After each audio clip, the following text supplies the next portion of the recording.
सबका स्वागत है। तो आज हम प्रेसिडेंट के बारे में पढ़ेंगे। ठीक है, तो एक एक टॉपिक हम चूज़ करेंगे जहाँ से कुछ क्वेश्चंस आ रहे हैं। तो चलिए शुरू करते हैं। प्रेसिडेंट, तो प्रेसिडेंट जो है वो आर्टिकल्स वगैरह आप देख लीजिएगा। ठीक है, 72 या फिर वहाँ से स्टार्ट होता है। तो इलेक्शन जो है वो सिंगल ट्रांसफरेबल वोट के मेथड से होता है। तो ये सिंगल ट्रांसफरेबल वोट जो है वो क्या होता है देखिए।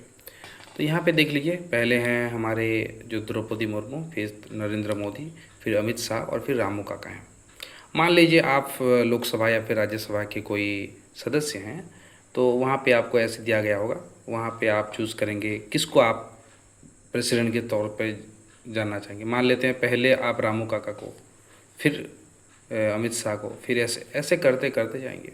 तो इस तरह से सभी जो मेंबर्स हैं लोकसभा के और राज्यसभा के, तो वो लोग क्या करेंगे, ऐसे नंबरिंग करते होंगे, उसको काउंट करेंगे। मान लो वन का रामू काका सिलेक्ट नहीं हुए, फिर जो नेक्स्ट नंबर पे वो अगर जीत जाते हैं तो अमित शाह हमारे प्रेसिडेंट हो जाएंगे। ठीक है, तो इस तरह से काउंट होता है। थोड़ा सा समझने के लिए ट्राई कीजिए थोड़ा सा। ठीक है, तो रामू काका बन गए हमारे प्रेसिडेंट। अगर नहीं बन पाए तो जो दूसरा नंबर वाला वो फिर उसका काउंट होगा। नहीं बन पाएगा तो थर्ड वाला काउंट होगा, उसमें जो हाईएस्ट हो जाएगा उसमें फिर होता है। मतलब ऐसे नंबरिंग होता है। ठीक है, चलिए थोड़ा सा आप देख लीजिएगा, खुद से समझने के लिए ट्राई कीजिए। और जो यहाँ पे आप देखें, इलेक्टेड जो मेंबर्स ऑफ लोकसभा, ये जो वर्ड लिखा है elected member only, only the elected members, वो यहाँ पे सिर्फ वोटिंग में पार्टिसिपेट करेंगे। कहाँ के? लोकसभा के, राज्यसभा के और जो स्टेट लेजिस्लेटिव असेंबली के वहाँ के। ठीक है, और यहाँ पे ध्यान दीजिएगा, जो काउंसिल्स, स्टेट काउंसिल्स है वो पार्टिसिपेट नहीं करते। ठीक है, अगर कोई मान लेते हैं आप अभी उठ गए प्रेसिडेंट बनने के लिए और आपको लगा कि आप हार गए और आपको लगा कि कुछ मतलब चीटिंग वगैरह हुआ है, ठीक है, तो आप क्या करेंगे, सुप्रीम कोर्ट के पास जा सकते हैं। वो उसका जुरिस्डिक्शन में आता है। ठीक है, अगर चैलेंज हुआ तो वो सुप्रीम कोर्ट उसको देखेगा। ठीक है, क्वालिफिकेशन के बारे में पता है, देखिए सिटीजन होना चाहिए। ठीक है, 35 या फिर उससे ऊपर। लोकसभा की जो क्वालिफिकेशन है वो होना चाहिए, नॉट मतलब साउंड माइंड होना चाहिए, दिवालिया नहीं होना चाहिए, मतलब बैंक का लोन वगैरह नहीं होना चाहिए उस पर, इस तरह का होता है। लोकसभा क्वालिफिकेशन आपको पता ही होगा, आप कमेंट में बताइए। और कोई भी ऑफिस ऑफ प्रॉफिट नहीं होना चाहिए, और सबसे ज़रूरी बात, उसके लिए प्रोपोजर 50 होना चाहिए और सेकेंडर 50।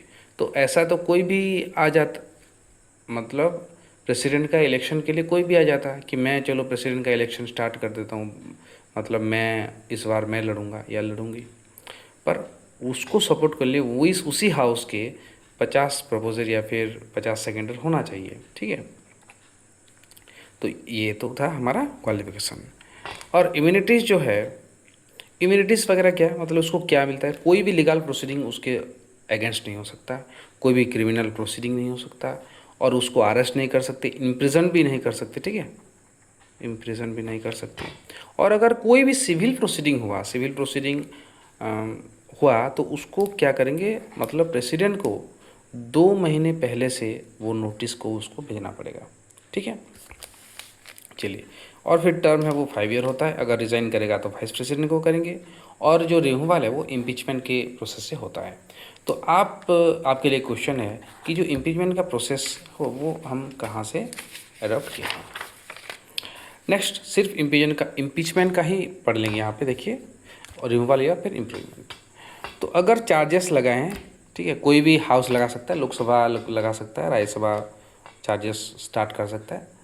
ये लोकसभा ऐसा चार्जेस लगा देंगे, उसके बाद उसको सपोर्ट करने के लिए 1/4 ऑफ द मेंबर, ठीक है, वो क्या करना चाहिए, साइन करना चाहिए। साइन करने के बाद 14 डे नोटिस जाएगा प्रेसिडेंट को। ठीक है, टू द प्रेसिडेंट, ये टू द प्रेसिडेंट, ये गया प्रेसिडेंट को गया। उसके बाद स्टार्ट हो गया वो जो इम्पीचमेंट का रेजोल्यूशन, वो स्टार्ट होगा।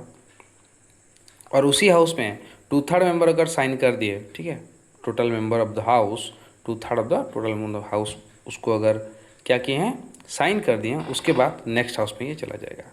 और नेक्स्ट हाउस में ये इन्वेस्टिगेशन होगा, सॉरी, इन्वेस्टिगेट करेंगे कि ये जो चार्जेस लगाए गए हैं, और वो चार्जेस मतलब इम्पीचमेंट का जो बेस है वो क्या होता है, वायोलेशन ऑफ द कॉन्स्टिट्यूशन, ये और कुछ लिखा नहीं गया है वहाँ पे।